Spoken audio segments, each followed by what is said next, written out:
Mark and Esta, since I don't know, it seems deliberate at this point. Yeah, that applause is for you guys.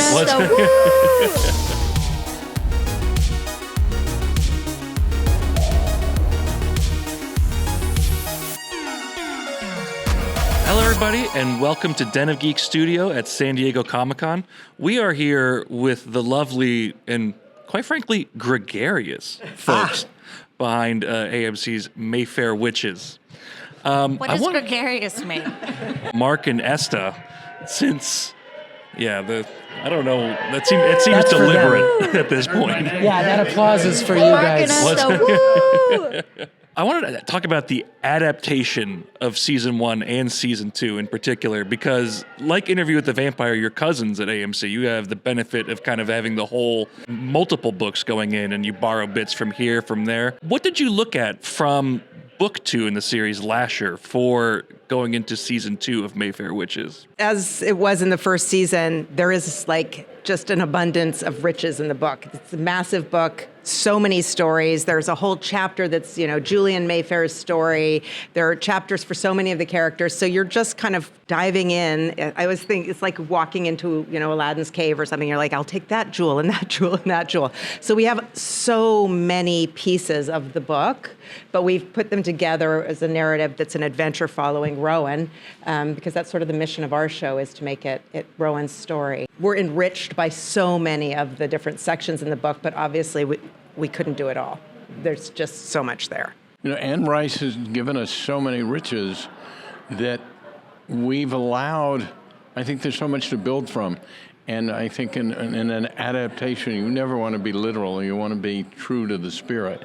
And I think what Esta and Michelle Ashford have done is taken it and made it very much their own. Alexandra, I wanted to ask you about magic.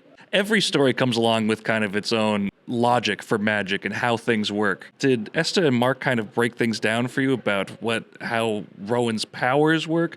And are you excited to get into more healing in Season 2? I'm excited to explore Rowan's powers. I wouldn't say that it was broken down. I actually think that there's kind of I think that the main theme isn't even how she's dealing with her powers or how she's using them, but it's how she's dealing with the idea of power itself. And that was really discussed.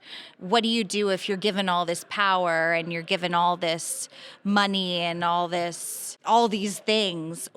Do you think that you're going to do good things with them, or do you think you're going to, use them for your own devices? And that's really exciting to explore in this season. Tongayi, I wanted to ask you, as one, I believe, in this Immortal universe, I think the first member of the Talamasca that we get to meet. Do you feel that adds kind of like an added layer of responsibility and importance for your character, particularly now that the world is opening up and there's a Talamasca show just sitting out there for you to swoop in on? I'm hoping.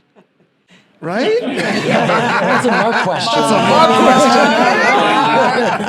You heard it. He says he knows where to find me. Yeah, absolutely. I think it's a great honor and a privilege to kind of be the first character to be seen that represents the Talamasca. But I think more so taking it from the outside and then kind of swooping in as we are in second season. Just what we're capable of doing and where that's going to go, especially with the second season, as we start to open up and see the world of the Talamasca through the lens of Mayfair. And I think, obviously with the new one coming up, it'll, expand that a bit more. So I'm very excited what we are doing in the show with the Talamasca, and it definitely bodes well for Cyprian's character because you see a lot of growth from the outside into the inside, as well as his character from a perspective of who he is and what he's trying to achieve.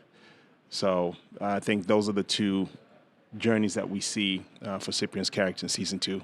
And Mark, put him on the show. Yeah, Mark. I have a deal memo right here. Come on. It wasn't so much of a question, just as a command. Harry, I wanted to say you're looking very spry for someone who was just turned into stone. What can you tell us about your Season 2 arc, if you have an arc?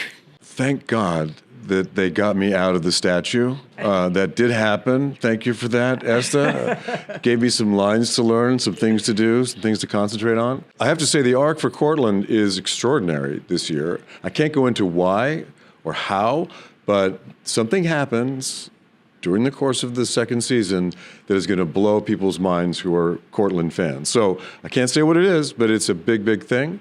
And I always preface these things with saying how grateful I am to be working with this group of people. I mean, amazing, talented producers, writers, and actors. I mean, what a great privilege it has been to do this. And hopefully Cortland will live on to do more creepy things. And thank God I'm immortal. That gives me job security. Okay. You know what? I wanted to ask our newbies here, Ben and Alyssa, what can you tell us about your characters and particularly their connection to Rowan here? Nothing. Okay. And that's that.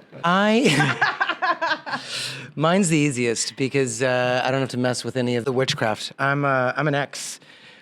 Just a charming ex that wanders back into Rowan's life, for better and for worse, right? Yes. Thank you. What's great about, I think, for me, what was kind of great, Alex, I really appreciate your help on this. What's been great for me is that I think the audience and Rowan last year were sort of introduced to this world, taken from our world, our normal, regular terrestrial world, to this kind of witchy craziness. I think watching it, everybody got comfortable with it, and we've all sort of accepted it as reality. And so for me, it was a really great job because I got to come and be that all over again this year. And both me as a character and as a viewpoint for the audience, but also me as Ben, like I could wander in and be like, wow, this is crazy. So wait, explain, what do you can fly? Or, like I'm learning all of this stuff, both in real time as a character and as a person, which made my job easy. But I don't know, it was a fun dynamic, I think, Alex and I just did rom-coms the entire time. It was fun. Every scene I had with Ben was like this break from like all of to a certain extent, there'd be like this little like romantic interlude. I'd come in like for rehearsal and they'd be like wiping blood off her face and she'd be like, okay, oh, so thank God you're here. That means we get to make out. So we got to have some really, you get to watch the journey of the two characters and their relationship. Yeah, I think both of us are kind of a viewpoint of the audience a little bit. And like, I think Moira is the one who, I mean, the way that Esta had sort of pitched her to me, which I really liked, and sort of the way that I wrap my brain around the mind reading thing is that she sees through the bullshit. Like that's literally and figuratively, like there has to be somebody in the Mayfair family who sees that it's insane and as insane as the audience is seeing and has the ability to critique it, So that's kind of what she's doing. We never made out, but we had some great scenes. No, I loved our dynamic. We found some really fun stuff. We did. With our dynamic. I think it was like that was a lot of the experience on the show, especially towards the beginning of it, was just me and Alex kind of figuring out what that relationship is. And it's like a fun little camaraderie that forms after a while. Well, that's all we have time for. We never quite figured out what gregarious means, but I hope we had some fun. But we're that. Thank you so much for stopping by, everybody. Mayfair Witches Season 2 coming soon. Thank you. Thank you so much. Thank you.